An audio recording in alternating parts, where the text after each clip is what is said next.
Hi, this is Chappiness guy. Welcome to today's episode of Vestibular Talks. Our guest today is going to help us restore our youth ability. She's going to help us move, feel, and see and look fantastic through neuroplasticity. So remember to like, share, and subscribe. Enjoy the episode, guys.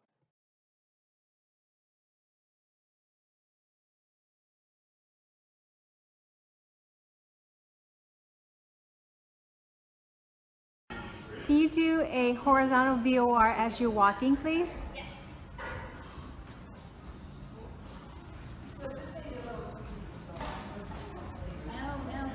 No, no, no. Hi. Hi. How about you go backwards? No. No. Okay. All right. Tell me if I'm going to walk in anybody. I will.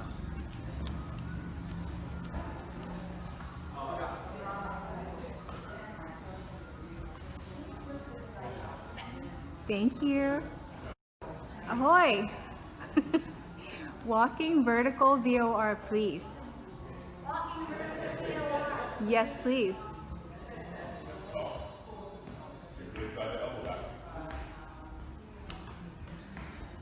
Ah. Backwards, please. Okay. Don't let me walk in anyone. You got it, baby.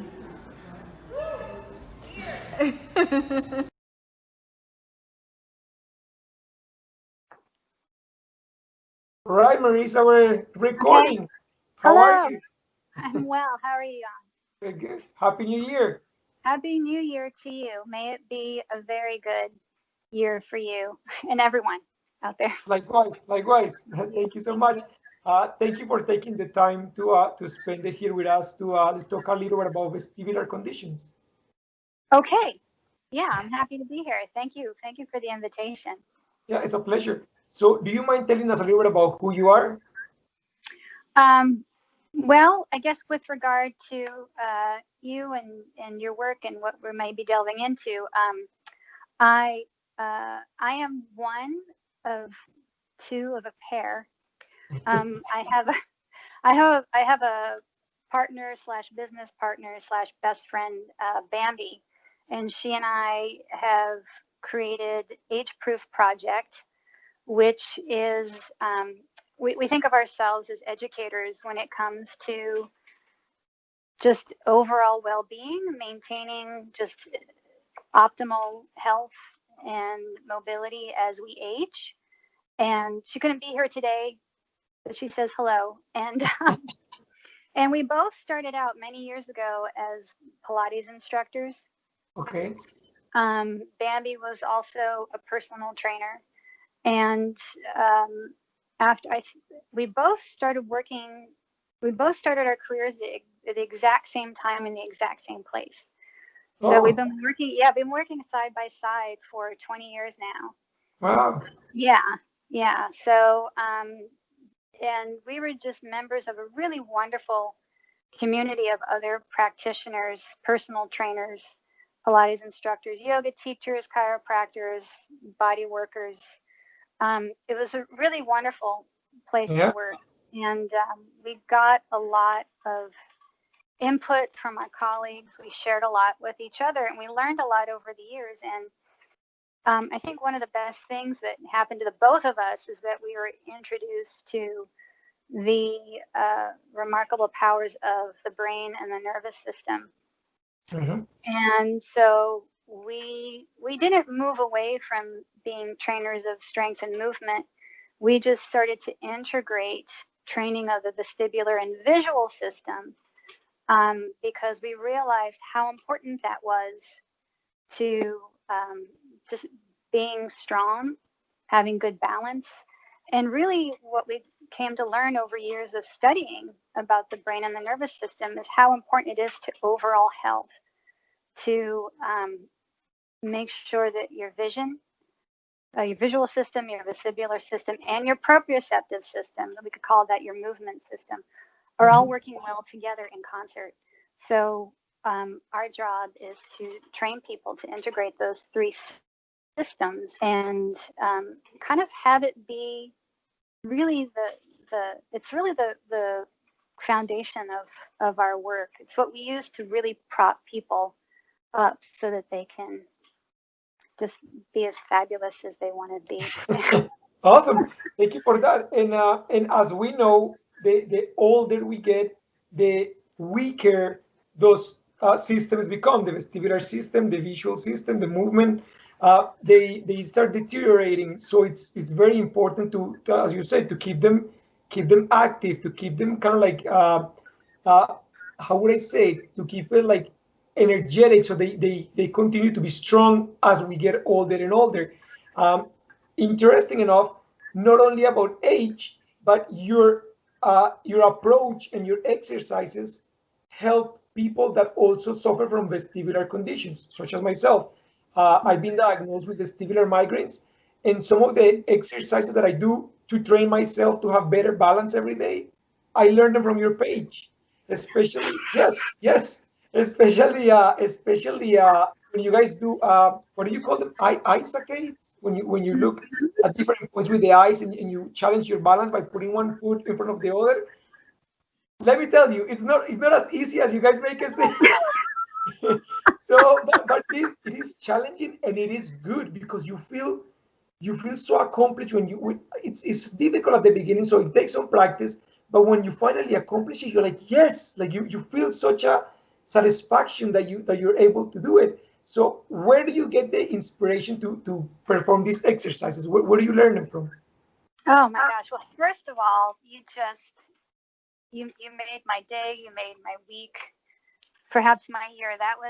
I'm so glad to hear that. I'm sure, as you know, someone that puts yourself out there and wants to share your knowledge with the world, just knowing that it's reaching some people and helping them is Oh, like, that's just like, I'm starting to get a little teary. Okay. So, you know, I can't speak. Well, I can. I can speak for Bambi. We even know each other. But she and I, we come from completely different worlds. She was born in Vietnam. I was born here in the States. But we both kind of had a similar upbringing or experiences in that, for whatever reason, we kind of doubted that we could do. And it was mostly like cultural messages perhaps passed down to young girls, like maybe it's like, you can't play outside the way that boys do, and you're not as smart as boys, and so we really had to like exercise. For whatever reason, we just had some little seed within us that just, we really wanted to exercise our power and say we can. yeah. I think that's what brought us to being trainers of movement, just as a way to keep ourselves strong. I was a dancer for many, many years, and just having that control over my body and to be able to do things with my body that many other people couldn't. So I could say, look what I can do. And Bambi is just one of the most like unbelievably strong persons, not just women, but strong persons that I know, just like what she can do with her body. It's not enough that you can just lift something heavy, but to be able to control her body under load the way that she can pull herself up and over things. It's just, it's incredible. I think, I know she's inspired me. No, great. So we're talking inspiration, and it's just like, I want to be able to keep doing these things for many, many years. So, yes, first of all, you guys are reaching people. I don't know how often you hear back from the people that are viewing your videos and stuff, but yes, they do make a difference. I watch them, and I perform the exercises, and even like I perform them. Okay, let's rewind a little bit, Marisa. So before this happened to me, I never even knew that we had a vestibular system. I didn't know. I never even heard of a vestibular system. So now that I'm more immersed into the situation and I know quite a bit about the vestibular system itself, I try to make it stronger and make it more flexible in order for me to function. But that doesn't say that people that don't have a problem, like people that are perfectly healthy, cannot still benefit from doing your exercises. Because, for example, my son, perfectly healthy, my wife, perfectly healthy. But when I do the exercises, they do them as well because it's like a family game. They're like, hey, Oh, let's see who can hold the balance for longer, or let's see how your balance is compared to mine, great. things like that. So I like to say to the people that are watching this video that you don't need to be suffering from a vestibular condition in order to benefit from actually performing the exercises. Absolutely. Absolutely. Thank you so much for saying that, because we we take a more proactive approach. We need to keep these systems like functioning like highly, like at an optimum level, Yeah, to, as we get older, to not decline. yeah, Um, so for some people that, some of these exercises will be easier. I say, like, just make them harder. yeah, yeah. Make them a little more challenging. Yes. Yeah, yeah. So we need to keep challenging the vestibular system, the visual system, our mobility system. And that there is the medicine that's going to keep us from actually declining at the rate that average people do. Um, Yes. yeah. And as you So, know, when people get older, they start to complain that their balance is not the same, their vision is not the same. Older people tend to be more prone to falling down and injuring themselves. So that's why this is very, very important. Also, Marisa, I know from your page you believe in neuroplasticity. How is neuroplasticity connected with these exercises, or with strengthening our systems? well, it's interesting. Neuroplasticity exists on, it just is. So if you don't change anything, if you become plastic in that way, if that makes Yeah. sense. So um, I don't know, how much your viewers or listeners kind of know about neuroplasticity. I don't want to delve into it too deeply, but um, we rely heavily on what is called the said principle, which just means it's. I'm so nervous. I'll probably trip over the words, but it's it's specific adaptation to increased demand, right? Uh-huh. Yeah. So you get better at what you do. So Yes. if you always do the same thing, you will just get better at doing it the way that you are doing it. Mm-hmm. Um, so your brain will get stronger at not moving your body in complex, novel ways if you don't move your body in complex, novel ways. If you try to push yourself a little bit to move yourself in novel and complex ways, you'll get, little by little, you'll get better at doing it. And you won't just get better at doing it, you'll get better at getting better at Yeah. doing it. Does that Sure. make sense? It does Yeah. make sense. It's very Yeah. true. So yes, so the basically the purpose of neuroplasticity is to create new patterns or new ways for us to do things that we're not used to doing, or believing it, because neuroplasticity doesn't have to do only with the physical movement. It can also do with the way how we think about ourselves. So if you're Yes. constantly saying, oh no, like with me, for example, with the vestibular condition, if I say, no, my vestibular system is not that good right now, I don't think I can do it, I don't think I can do it. If I keep repeating that in my head, my brain is going to believe that, exactly that. Oh, well, we can do it because he's saying that we are not going to do it. But neuroplasticity is kind of like building yourself to saying, hey, maybe I can do it. I'm going to give it a try. I'm not going to force myself or push myself, but I'm going to try and adapt to it until I get better and better. So that's part of the neuroplasticity process. Yes. So that's Yeah, that's absolutely. Yeah, we think of thoughts as movement. yeah. Oh, okay. Good. Good. So yeah, so if you're jumping from thought to thought, like, lack of concentration or focus, actually, if a client of mine tells me, like, I have a really hard time concentrating, focusing on one thing for any period of time, I'll actually start to wonder if they have a vestibular deficit. It's Mm, actually one of the things that shows up. We notice that big things start with little things. Yes. And if we can kind of keep the little things from happening or catch the little things as they're happening, we can keep them from developing into bigger things and using neuroplasticity, the knowledge of neuroplasticity as a tool, and you start to train yourself to undo those little things, you can keep the big things from happening. Yeah.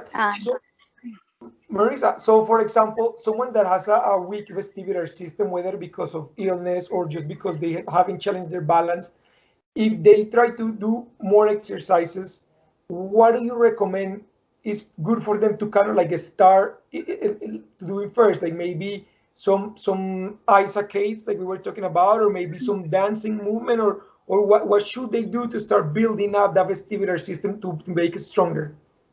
Right. Well, it was I'm glad that you mentioned that, especially with dancing, because Bambi and I were talking yesterday in preparation for this talk and just kind of goofing around. And I remembered one of the assessments that I like to give that really tells me a lot, because some people don't know that they have vestibular issues, or they don't know they have balance issues.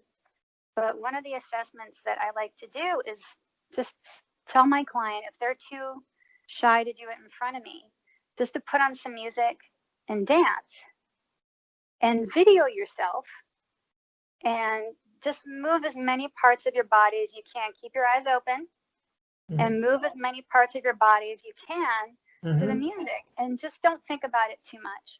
And then watch yourself. And then what parts of you are fluid? What parts of you are stiff? Or do you let yourself drop your head back? Do you let yourself throw your head forward or to the side? Do you move your shoulders? Do you kind of let the centers of your body move off center from each other? Do you change levels? Do you go up and down? Do you even spin around? Like what movements is your brain keeping your body from doing? Yes. That can tell you a lot. Stiff necks. Yes, that's a good one. Stiff necks, if you kind of dance like this. Yeah.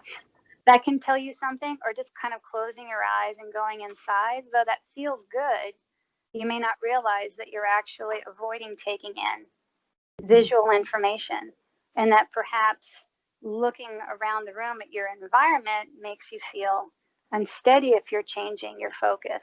Yes. Or if a quick head movement suddenly makes you feel like, whoa. Oh, yeah. That can tell you a lot. And so if you can watch yourself and notice what parts of your body or how your brain is holding you back, it's just to protect you. So you may want to just start consciously moving yourself slowly, carefully, sitting down, doing it. Let yourself move your eyes in different directions. Let yourself move your head in different directions in your body. That's just a general place to start, because that actually integrates your vision, your vestibular, and your proprioceptive system. And that's what I was gonna say. That it's so amazing how integrated or synchronized all those three systems are. Because for this condition, for example, visual cues, like I could get visual vertigo. Like it's if I see like a train going by, I feel like I'm moving. I'm like whoa, or if I'm standing in a surface that is uneven, I feel like I'm dropping. So it's so interesting how those three systems are so intertwined with each other. Like how your vision gives cues to your vestibular system, how your movement gives cues to your vestibular system. So is there a way that we can, like for example with dancing, as you say, we can have visual cues and still and move and see how you flow with the movement? Are there other exercises that will challenge all those three systems and make them function together at once? Yeah. So, and again, people who have problems with their balance, right? You probably know what things set you off. So as far as integrating things, some people may not be able to integrate, though we highly recommend integrate as much as you can. So let's say starting with standing with your feet as wide as apart as you need to. Sometimes people need to stand with their feet very wide apart Okay. when you're doing, for example, some vestibular exercises. We do, if I don't know if it's too much of a plug, but if you go to our Instagram page at Age Proof Project, you'll see we do a lot of these exercises. You can start by doing, whether it's like whether it's a saccade where you're jumping your eyes side to side. That would just be the eyes. But if you stand up and put your feet together, like all the way together, and try doing that, see how that goes. Try standing on one foot or with one foot in front of the other. So you're getting a little bit of proprioceptive integration there. You can also, if you're challenging your vestibular system, we do a lot of these, we call vestibular-ocular reflex, right? You should be able to move your head quickly and be able to not lose visual clarity on a target that you're looking at. Yeah. You could do that standing with your feet wide or even sitting down if it doesn't feel safe. Then you can stand up, you could put your feet closer together, you can bring your feet together, you can try balancing on one foot or one foot in front of the other. You just have to start where it feels safe. Yes, in progress. Then you start to make them more challenging, and then you could do it with movement. So one of our favorite drills, and I believe we also did a video on this one a while back, is as you're walking forward, you can keep your eyes on a target in front of you, and then as you're walking, you just turn your head. I do that one. Right, you can go. Yes. That's as you're walking, and a lot of it's. I have my clients do that one all the time, and they have no trouble walking. Their arms swing freely. They have a nice pace forward, but as soon as they start turning their head, they lose their ability to walk smoothly normally. That tells you something, Yeah, of course. And I do that one as well, and that one is a very good one. Yes, and it's hard to keep the focus on one point while you're moving your head. No, it's easier for me to say yes, but moving in no, it's more challenging for sure. But it's good. I really enjoy your exercises. I do them a lot. Oh, good. I'm really glad. Marisa, so what about now with the whole restrictions because of the COVID virus? A lot of people have to work from home. Gyms aren't open. So people are becoming more sedentary, staying at home, watching movies, not really exercising. How can we integrate exercise like this in our daily life so we can still be functional even while we are at home?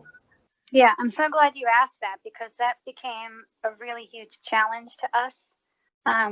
We were working in a very large space, very high ceilings, lots of space between walls. And lots of input coming in. You're getting the noise of all the conversations coming and people dropping weights, just, the street noise. There's a lot that the brain has to pay attention to, which is good, right? To be able to concentrate in an environment like that and do challenging physical movement, it's a good thing, right? Whatever your body can adapt to. But once we started moving indoors, especially when the lockdown happened and everyone was frightened and went inside. The problem with that is that even though you feel like you might have all the space in the world, in your apartment, in your home, in your living room, your brain responds to being inside of a box like it's inside of a box. So you are depriving yourself of lots of sensory input that your brain relies upon to keep you well. It needs all of this input to be able to predict what's going to happen next and to be able to respond appropriately. But if you're in the same environment doing the same things day after day, your brain stops paying attention to what it's used to. You'll so I was so if you are, for whatever reason, spending more time inside, you can't get outside because it's too. First of all, I say embrace the cold. If you're able, pile on some jackets, put on some long underwear, an extra pair of socks, go outside, and just take in whatever is outside. Yes. Into your visual system, hear the sounds, look around, let your body move through a more open space. Let yourself experience that as a different environment. Because if you spend all of your time inside in the same place, your brain will forget what it's like. Like, I know this sounds ridiculous. We go outside, we're fine, right? You think nothing's happened, nothing's changed. But you have, the more time we spend inside, the more we're likely to put certain parts of our certain neuronal pools to sleep when it comes to, Yes. especially vestibular and vision and even proprioception, because our brain knows how many steps it is from our desk chair to the kitchen. Yeah. It knows how high your favorite chair is, right? So it's performing the same movements with the same amount of contractile tension, with the same ranges of motion over and over and over again. Being challenged. Yeah, so we need to be challenged. So for my clients who are stuck inside, I try to give them novel movements. So I tell them, for example, like, don't just reach up, but maybe try to reach. I don't know if you can see the corner there. I would say, stand up, reach back for that, right? Yes. Yeah. Yeah, it's not easy, but it's like if you're gonna put like a can of soup away onto the shelf, maybe do it with the other arm, right? Yeah. Or maybe even kind of turn in an angle and try to put, just Do something be, different. yeah. And as you're moving through your room, don't move as if you're inside of a box. Move inside it as if you're in like a sphere. Can you imagine the walls actually kind of extending out away from you? So even as you're walking, unconsciously, your body's going to change how you move. Yeah. If you change the image in your mind, even if you're just pretending, your brain will try to adapt to that. And what we need is for the brain to continue to adapt to different situations. To evolve, yeah, because you're right. Like we become too plastic, too mechanical, repeating the same movement, the same pattern, walking the same line, and so the brain becomes kind of like, I don't want to say lazy, but it becomes bored because it Yes. becomes like automatic. It's just so repetitive that it doesn't even have to think anymore. It's just doing it on its own. So Yeah. it's Yeah.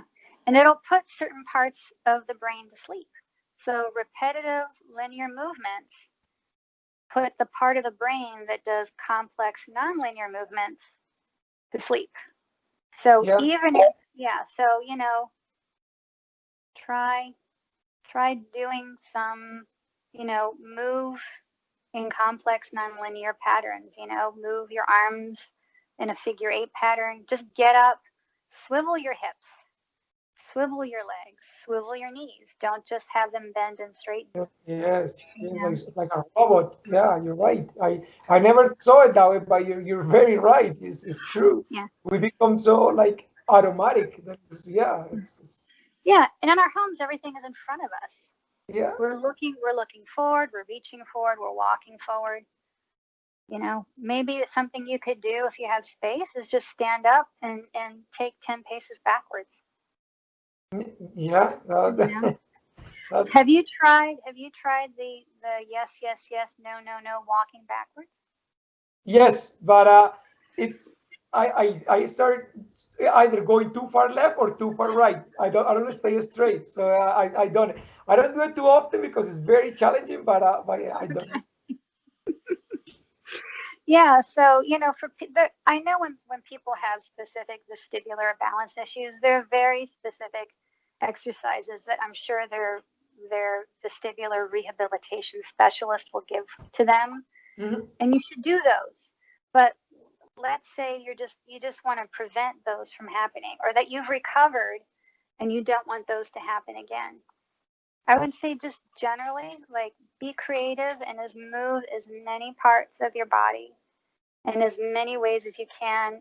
Feel safe, and don't forget that your eyes also move, right? They have muscles that pull on them up and down and right and left and on diagonals. They pull them, the muscles that pull them in and out. So exercise, move your eyes as though they're another part of your movable That's body. really true. And they are deprived of that sensory input being at home because you're only watching a screen or you're watching your wall. Meanwhile, while you're outside, you're watching birds flying, cars moving, people walking. So yeah, your eyes don't get challenged if you're at home. So yeah, that's really good. I Yeah, never thought of that. yeah. There's so much more to engage with outside than Yeah. there is inside, and that engagement is is really good. You know, that's kind of how this is how we came to be how we are. Evolve. Yeah, You yeah. know? Marisa, is there or there isn't, I should say, there isn't an age limit for people to move, right? Like it doesn't mean that if you're 60, then you be like, oh well, you're 60, so you don't need to move anymore. No, right? Like at any point in life, you can move and feel yourself younger again. Yeah. Oh, absolutely. So it doesn't matter where you start. You can always get better. Um, yeah. So one of our uh, teachers used to say, if you're not dead, you're not done. So Yeah. you can always get better. But I think one of the things that Bambi and I are trying to do is change the expectations people have Mm-hmm. around aging.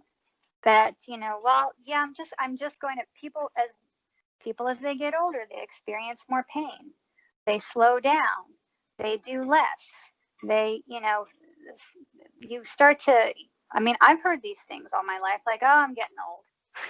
Mm-hmm. You know, like I get stairs are a problem, or I need help with this, or I need, and it's okay if you are experiencing those things, but they don't have to be. The I think norm. they just don't have to. They don't have to be the norm. They don't have to get as bad as people sometimes imagine that they do. And you kind of have to train your body to overcome that. It's like you were saying about thoughts. That is part of the whole plastic change. Even if your thoughts never change, they get more stuck in. But if you can just show your body that you can do a little bit more than you expected, that'll start to move you in the right direction, Yes, and, right? and, and you're right because I met a guy before. I think he was in his late 60s, and he was more fit than any guy in their 20s or 30s. Like this guy was really fit, and I'm like, how do you keep up to that level of fitness? And he said, just because I'm older doesn't mean that I have to be weaker. And I said, oh, good, yeah. He shot me Right. with that answer because Yeah, that's true. you're right. We assume that when somebody's older, they should be weak and vulnerable, but they don't have to be. It doesn't have to be the norm. Yeah. Yeah, and I think, and why I'm so, I think this is such important work that you're doing. Just um, that people don't even know they have a vestibular system to train. You know, and that the vestibular system, when it isn't working so well, can have a huge impact, not in just, you know, how we move, how it No. affects our balance, but how we feel. Like it really affects your physiology. You know, Yes. it impairs your immune system, right? It changes your blood pressure, not for the better. It Um, increases anxiety because people start panicking because their balance is gone and they are seeing all these things that aren't happening. Like when this first started happening, Marisa, I would look at things and the things that were steady would look in my vision field as if they were bouncing, or as if they were moving. And I thought I was going crazy. I'm like, what is happening? And mhm. but then when I saw a specialist, a neurologist, he said it's your vestibular system because your eyes are not coordinating while your vestibular system is Yeah, sensing. yeah, no, exactly. Because when you get like that, of course it's going to increase anxiety because your brain just wants you to stop. Yeah, yes, it's too overwhelming. If you could just crawl under a rock, Yeah. your brain would be like, that's the best thing right Good. now. Yeah.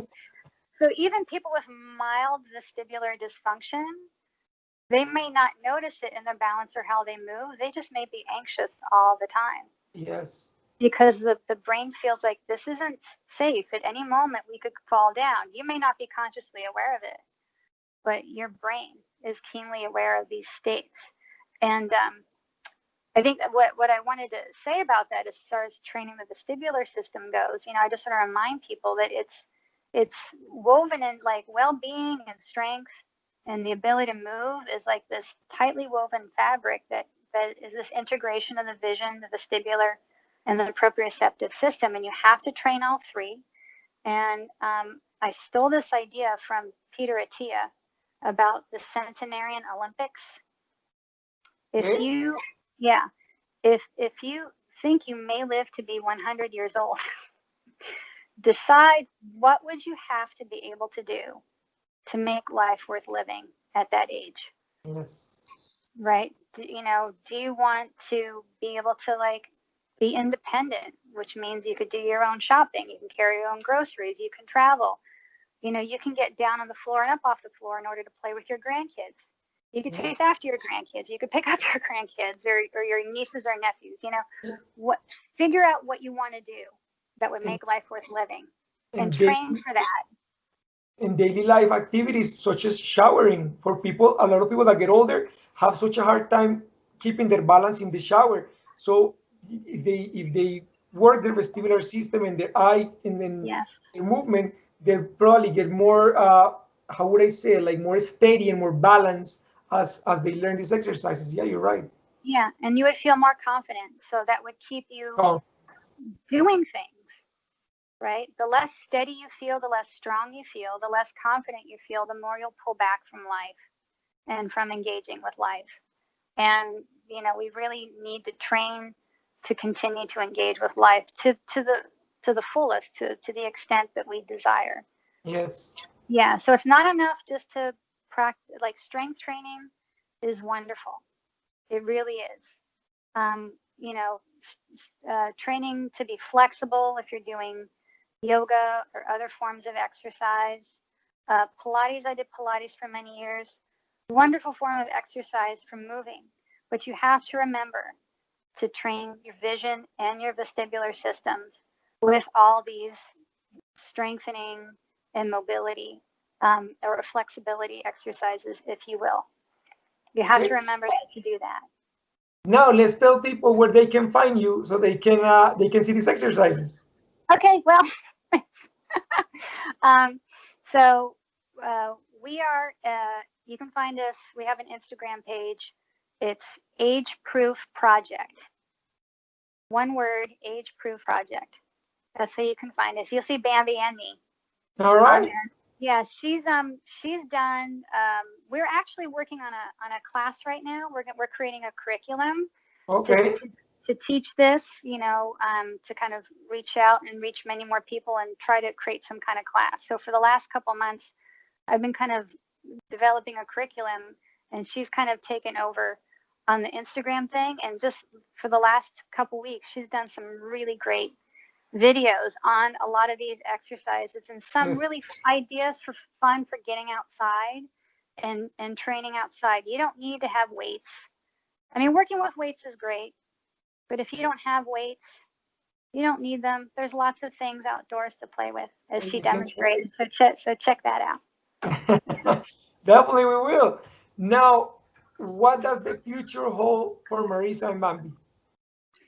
I don't know. We had a plan, and then COVID happened.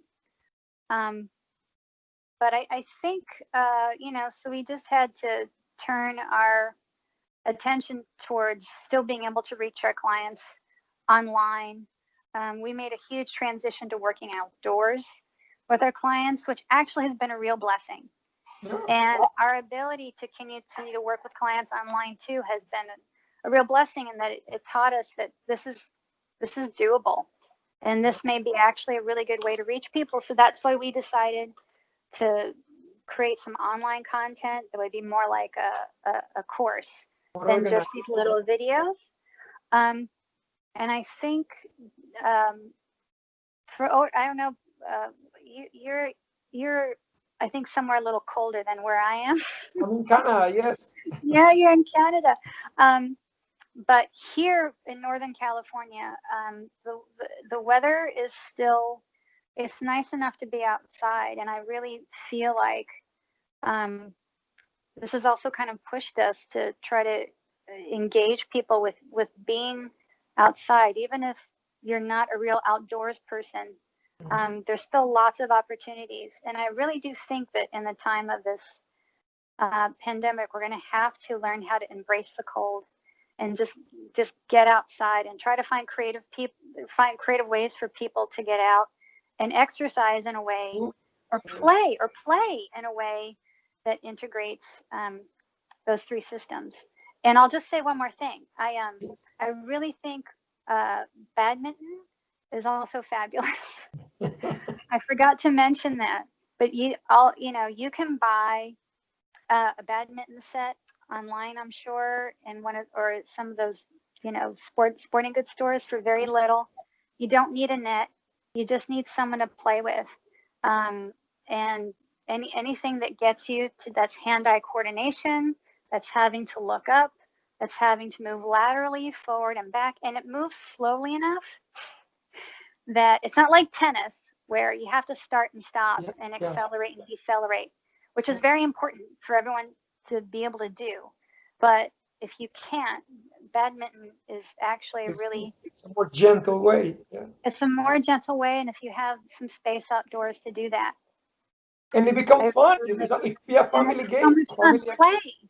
Yeah, like you're dealing with your family and making them do the drills and letting it be a game. Yeah. Play. Yeah. Because your brain loves play, your body loves play. It doesn't feel forced because you're actually having fun. Yeah. So it doesn't feel like, oh, I gotta do this again. No, it feels like, okay, let's do it together. Yes. Yeah. Marisa, my last question for you is: the channel is called "Find Your Chappiness," so it means find your happiness. What does Marisa do to find her chappiness? What do I do to find my chappiness? Yeah. Oh my gosh. Lately I get outside. I try to be, especially with my clients, I try to be as goofy as possible. I try to dance. I just try to engage. I have a wonderful partner and his daughter in my life, and that just brings me a lot of joy. And I think I'm just having to put a little bit more effort in connecting with people, especially now. So just getting out, meeting with friends at a safe distance has been like really therapeutic for me. So that's what I've been doing lately. Awesome. And this question is more of a personal question. Do you enjoy salsa dancing? You gotta say yes. I do. I have to say, I actually had some private dance lessons. Oh. Yeah, I studied Argentine tango. Nice. Oh wow. A couple years. I loved it, but I have to say, every now and then, my teacher would put on the salsa music, and we would dance for about 20 minutes, just salsa. I loved it, and I miss it. Miss it. Oh, it's so funny. If you would ask anyone that I worked with, anytime a music would come on that had a salsa beat to it, I just I turned about any song into a salsa song. Hey, it's great movement. It's great movement. Yeah. So it's wonderful movement. Yeah. It's wonderful movement. I'm so glad you brought that up. I think as soon as we get off the call, I'm going to go and do a little salsa. All right, Marisa, well, thank you so much for spending the time with us, and we appreciate it. And I'm wishing you a very, very happy and successful 2021. And I'm gonna keep up with you guys. Keep uploading those videos because I'm gonna keep up with the exercises, challenging my vestibular system. We will. That's gonna be our challenge for 2021, is to challenge you. All right, awesome. Yeah, and keep reaching out to us. Let us know how you're doing, and if you have any questions at all, just send us a message. Will do. Yeah. All right. Well, have a wonderful day. Thank you. Thank you so much. It's lovely talking to you. Likewise. Bye-bye. Okay, bye.